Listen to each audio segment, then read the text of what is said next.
नमस्कार, मैं हूं आपके साथ साक्षी। आप देख रहे हैं IND न्यूज। चलिए रुख करते हैं आज की बड़ी खबरों की ओर।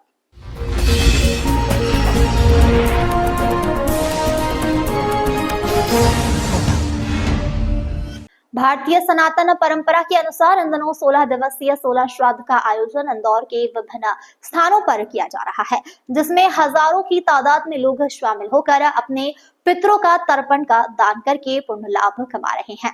आज इसी कड़ी में इंदौर के सांसद भी अपने पूर्वजों को तर्पण करने के लिए हंसराज मठ में पधारे।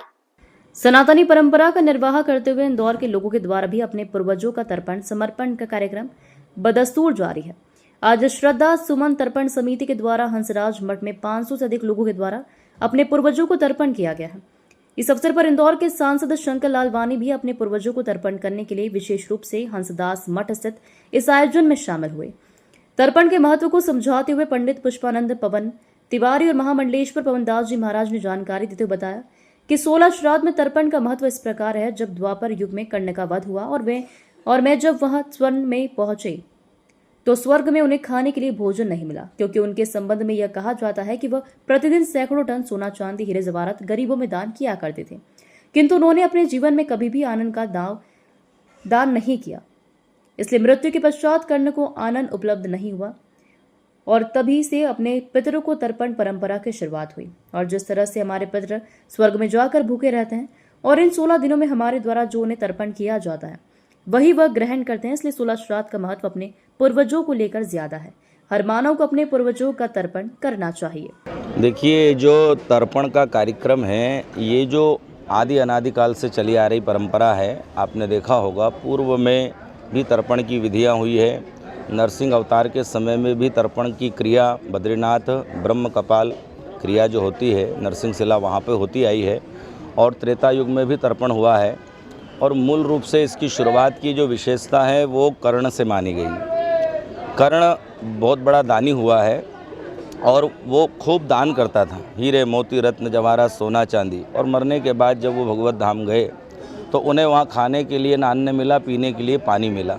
तो उनको बड़ा दुख हुआ, मैंने इतना दान किया और मुझे नहीं मिल रहा है। तो फिर वहाँ बताया गया कि पृथ्वी पे जो अपने पूर्वजों के लिए तर्पण नहीं करता, अन्नदान नहीं करता, उसको इस धाम में भी अन्न जल प्राप्त नहीं होता। तब कर्ण ने कहा कि आप मुझे पृथ्वी पर भेजिए। तो वह कर्ण जो है भाद्रपद मास शुक्ल पक्ष की पूर्णिमा, जिसको महालय श्राद्ध अनंत चतुर्दशी के अगले दिन जो आता है, उस दिन पृथ्वी पे भेजे गए। और 16 दिन तक सर्वपितृ अमावस्या तक उन्होंने अपने पूर्वजों के निमित्त सविधि यहाँ तर्पण किया। श्राद्ध पिंडदान जो भी तर्पण श्राद्ध क्रियाएँ वो की। तब सर्वपितृ अमावस्या को सारे पितृ उनके सामने उपस्थित हुए, भगवान सर्व पितरों के साथ में प्रकट हुए।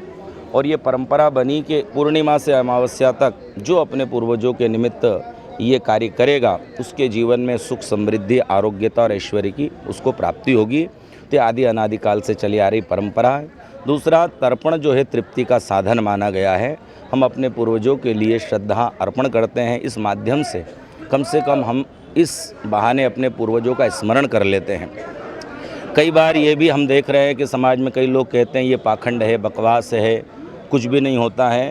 तो ये परंपरा ऐसी है कि जिस धर्म में, जिस वर्ण में और जिस व्यवस्था से आपका जन्म हुआ है, आप जिस जाति धर्म वर्ण में प्रकट हुए हैं, उसके अनुसार जो भी हमारे धर्म की व्यवस्था है उसको मानना हमारा कर्तव्य है। कोई नहीं मान रहा है वो उसका व्यक्तिगत विषय, बाकी शास्त्रों ने जो निर्देश दिए उसके पालन करने से हमारा कल्याण जरूर होता है। मैं स्वयं इस बात का साक्षी हूँ। जब मैं 20 साल पहले यहाँ तर्पण कराने आया तब मैं साइकिल से चलता था। आज इन पितरों के आशीर्वाद से अंतर्राष्ट्रीय स्तर पर हम कथा कहते हैं, देश विदेशों में जाते हैं, तो ये लगता है कि भगवान की कृपा से संभव हुआ है। मैं स्वयं एक अनुभव अपना यह बताता हूँ कि मेरे यहाँ 13 वर्ष तक पुत्र संतान नहीं हुई, पर इस तर्पण के प्रताप से मेरे यहाँ पुत्र संतान 13 वर्ष के बाद हुई। तो इस तरह जब हमारे मन में श्रद्धा आएगी तो हमारे जीवन की जो भी आवश्यकता है उसकी पूर्ति भगवान जरूर करेंगे। श्रद्धा से हमें यह कार्य इन 16 दिनों में करना चाहिए। इन 16 दिनों में हमारे पितरगण इस पृथ्वी पे होते हैं। हमारे द्वारा दिए गए जो भी अन्न है, जल है, जो भी दान किया गया उसे वो ग्रहण करते हैं, फिर भगवान के पास जाते हैं और हमारी सेवा का बखानवा होता है और फिर भगवत कृपा हमें प्राप्त होती है। इस तरह श्रद्धा सेवा सुमन समिति विगत 26 वर्षों से ये कार्य करती आई है और विगत 20 वर्षों से मुझे यह कार्य करने का अवसर निरंतर प्राप्त हुआ है। इस समिति के द्वारा किया गया यह तर्पण विश्व का सबसे बड़ा तर्पण माना जाता है, जहां एक आचार्य के द्वारा हजारों लोग तर्पण करते हैं। Guinness book of world record और Limca book of world record में इस संस्था का नाम दर्ज है। श्रद्धा सुमन सेवा समिति के तत्वाधान में विगत 25 वर्षों से निःशुल्क सामूहिक तर्पण हंसदास मठ में हो रहा है और हंसदास मठ में जैसा गया जी में है वो पूरा वातावरण है, नदी का किनारा है, गौ माता गौशाला गौसाक्षी है, भगवान रणछोड़ जी हैं शालिग्राम शिला के और पूर्व दिशा की तरफ सभी बैठकर तर्पण करते हैं तो निश्चित ही उनको लाभ होता है, उनके पितरों को शांति मिलती है। आज कितने भक्तों के द्वारा लाभ लिया गया? 500 करीब 500 लोग रोज़ यहाँ पर तर्पण कर रहे हैं और सर्वपिता अमावस्या में तो 2-2 3-3 पारी कराना पड़ती हैं, क्योंकि पर सभी लोगों को तर्पण जरूर करना चाहिए। तर्पण करने से हमारे पितृ तृप्त होते हैं तो हमारी बात हमारे इष्ट देव तक पहुंचाते हैं, भगवान तक पहुंचाते हैं, तो हमारे परिवार में किसी तरह की परेशानी नहीं आती है, हमारी वंश वृद्धि होती है।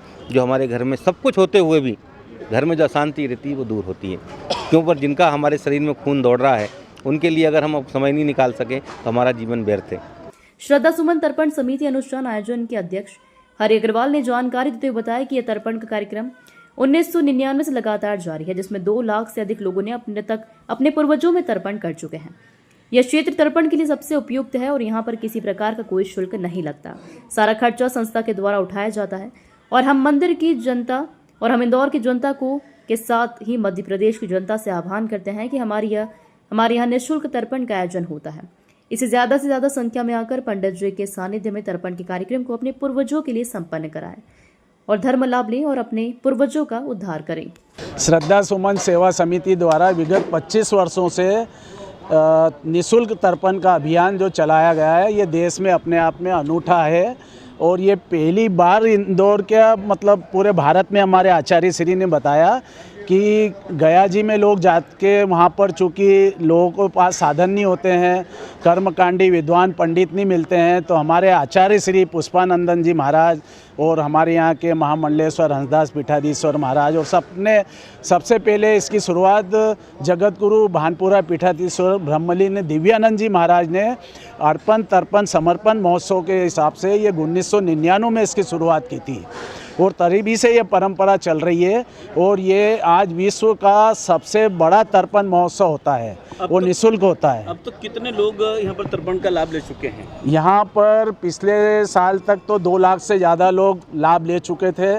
उसका हमको golden book of world record और वर्ल्ड बुक ऑफ रिकॉर्ड ने भी उस कवर करा और उसका हमको सम्मान पत्र उसका मिला है और वो संख्या बढ़ती जा रही है। इस पूरे आयोजन की व्यवस्था कैसे होती है, कहाँ से होती है? इस पूरे आयोजन की व्यवस्था जो है, समिति के पास एक फंड है, हमने एफडी बना रखी है 11 लाख रुपए की, उसका ब्याज हमको आता है उससे और बाकी श्रद्धालुओं का। हम पैसा किसी से मांगते नहीं है, लेकिन जो पितरों के नाम से जो होते हैं, कुछ समाज सेवी लोग हैं वो हमको यहाँ पे सेवा देते हैं, कुछ पितृ भक्त हैं उनसे हमको मदद मिलती है, लेकिन हम कहीं पर चंदा लेके रसीद कट्टा लेके नहीं जाती है। ये अपने आप में एक पहली ऐसी संस्था है जो निःशुल्क कार्य कर रही है और सार्वजनिक रूप से। और देखिए ये सारे कार्यकर्ता यहाँ पे सुबह 4 बजे से आके सारी व्यवस्था जमी हुई मिलेगी, सामग्री देते हैं। 1000 लोग एट ए टाइम बैठ के तर्पण कर सके उतनी हमारे पास पीतल की, तांबे की लोटे, परात, गिलास और प्लेटें हैं, सब हैं।